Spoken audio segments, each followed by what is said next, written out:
Joining us now is Alain Gagnon. He is Associate Professor of Sociology at the University of Western Ontario, also a guest researcher at the Max Planck Institute for Demography in Rostock, Germany, and we have reached him tonight in Berlin. And I want to thank you, Alain, for being our first guest on this week-long special series we're doing on our changing relationship with death. And let's just start very, very simply. Life expectancy, that term, what does it mean? Life expectancy is simply the average number of years people live.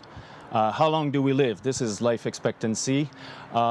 Because it's an average, life expectancy will be affected by extreme values. So if infant mortality is very important, is very large, then you will have a very low life expectancy. Nowadays, life expectancy is very large, mostly also because infant mortality is relatively low. Well, let's follow up on that. If you were alive 200 years ago, How long could you expect to live? 200 years ago, life expectancy was about somewhere around 30, 40 years.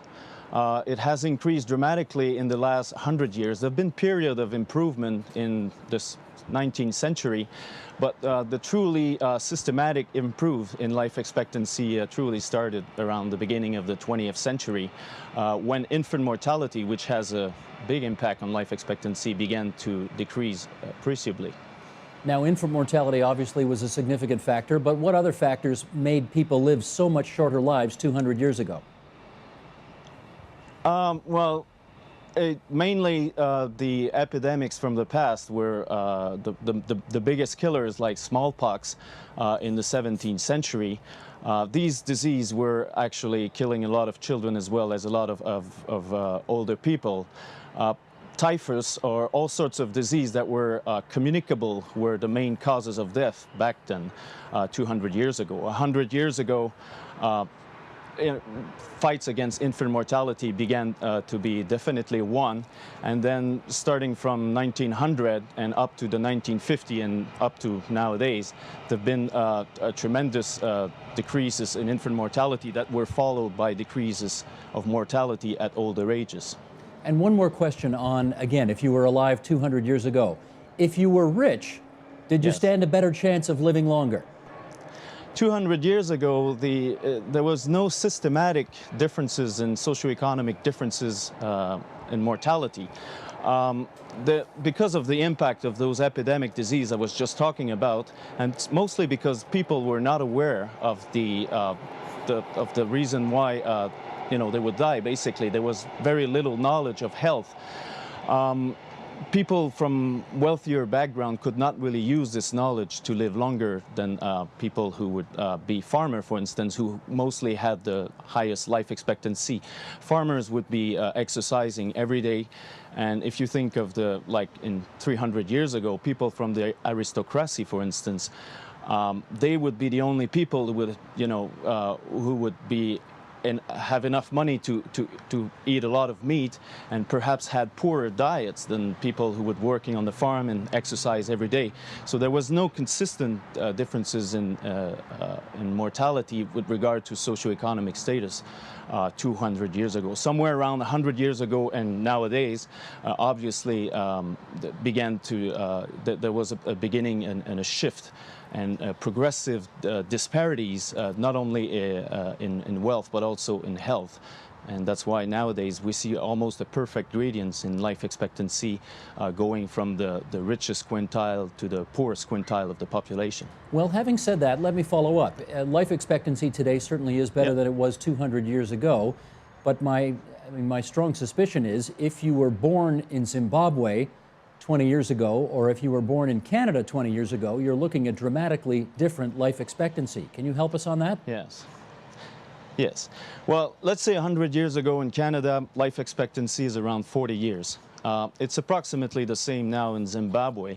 It was, I think, somewhere around 60 years, maybe 20 years ago in Zimbabwe, or 30 years ago. Now, because of AIDS, mostly, that life expectancy has decreased a lot in countries in sub-Saharan Africa. And nowadays in Canada, life expectancy is around 80 years. So basically, we have twice as much expectation of life as in Zimbabwe nowadays and as in Canada in 1900.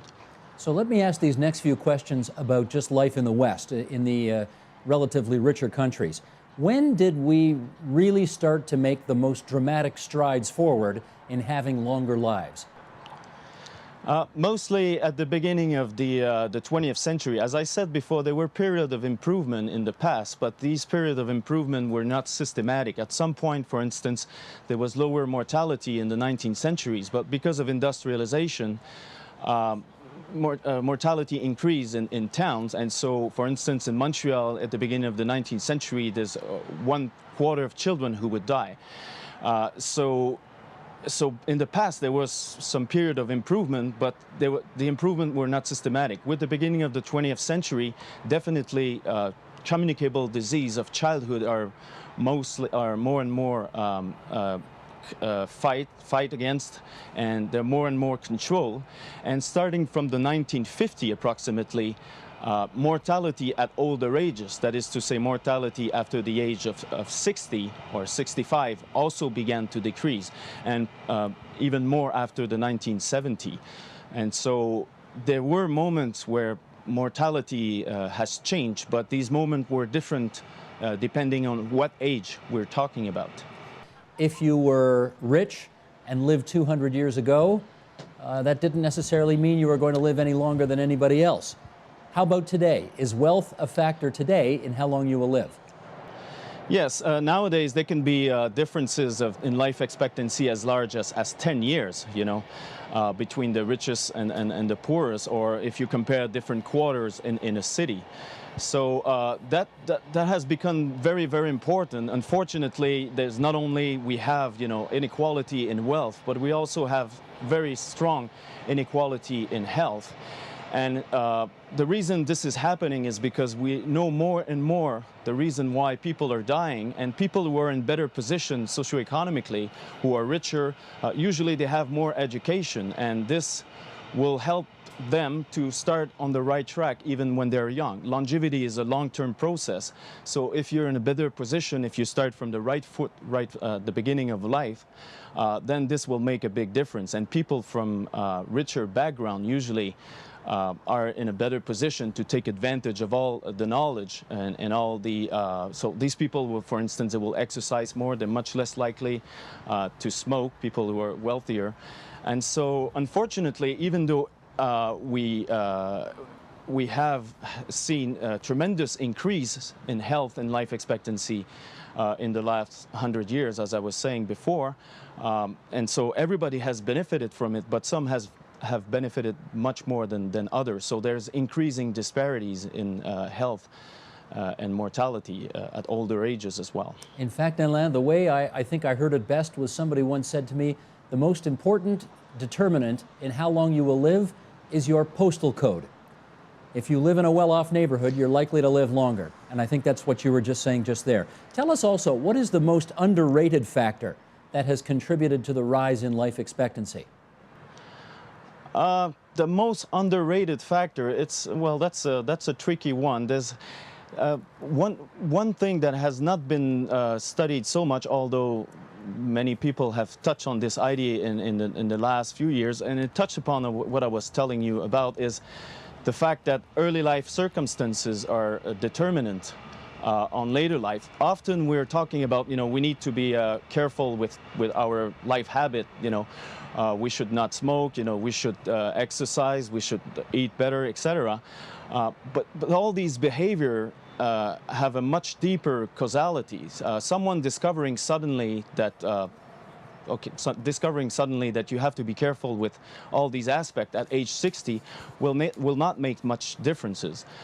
So what is important, in fact, is that that these behaviors are already in place right at the beginning of life. So that's one of the factors that is underrated when we're focusing a lot on the proximate determinants of mortality, when we're focusing on the fact that we should not smoke, we should exercise, etc. All these behavior, in fact, have roots that are very deep and are connected, as I was saying before, with the socioeconomic status. So that's one part of the question. there's another part of the question also that has been underrated, is the fact that there's critical period in life, and these critical periods are very, very early, let's say even in utero. So the health of a mother, for instance, is critical for the health of the baby to be born, but also for the long-term chances of life for that baby.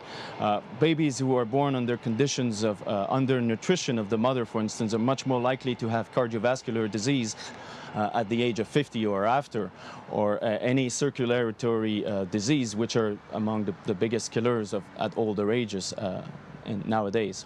Understood. All right, in our last few moments here, Alain, let us talk about some of the research that you have done in Quebec on centenarians, people who more and more, a very significantly growing demographic, are living past the age of 100. Tell us a few things you've learned about them. Well, centenarians, as you were saying, it's the fastest, basically the fastest growing segment of the population at the moment. Because of those tremendous improvements at older ages, the frequency of centenarians increasing very fast. The study we're doing is basically to look at the early life conditions of those centenarians. We have noticed, as I was saying before, that you cannot explain everything with regards to mortality at older ages. And you need for that to go to look at early life, because that's pretty much when everything gets set up. As for centenarians, while looking at centenarians, our question was basically, does early life characteristics set up health later in life, but can it also explain survival to extreme old ages? And so we collected centenarians who died in Quebec between 1985 and 2005. So we have 3,000 centenarians. This is in collaboration with people from the University of Montreal. And we're looking at those individuals in the 1901 census and the 1911 Canadian census when they were children. So we basically look at the occupation of their father back then, if he was literate or not, etc., and where they were living. And basically what we see so far is, and we also reconstruct the family of their siblings, and we compare the siblings of these centenarians, their mortality, to the general population. And they live approximately on average 3 to 4 years more than the general population. And we also see that their early life characteristics are very important in the sense that we find much more centenarians families in families that are from the countryside, for instance. And if for a man, for instance, if the father was a farmer, the chance that this man will live much longer are much greater than if the father, for instance, was a manual worker living in the labor communities in Montreal, for instance. And presumably that would have something to do with being out in the open fields as opposed to in a more polluted factory setting, that kind of thing. It all contributes to it. Yeah, exactly. And I was telling you just before that infant mortality was very high at the turn of the century in Montreal, and presumably the children who were brought up over there, were permanently affected by those very harsh conditions they encounter in early life. And we're talking about individuals who were brought up on the farm, but not only they were brought up on the farm, but they were more likely for a man, for instance, to become farmer themselves and then enjoy over the life course better health than someone who was brought up on a worker family in Montreal, an individual who would be more likely to become a farmer as well. I see. Alain, in our last 20 seconds here, tell me this. If you Sure. were born in the last, 60, 70 years, your life expectancy, I guess, is about 80 if you're born in Canada and you've, all things being equal. If you were born today, how long would you anticipate your life expectancy would increase to? Well, nowadays, there's just a study that was released from the Max Planck Institute of Demographic Research predicting that half the children who were born in 2000 will live to 100 years. So that touch on the question of whether or not there are limits to life expectancy.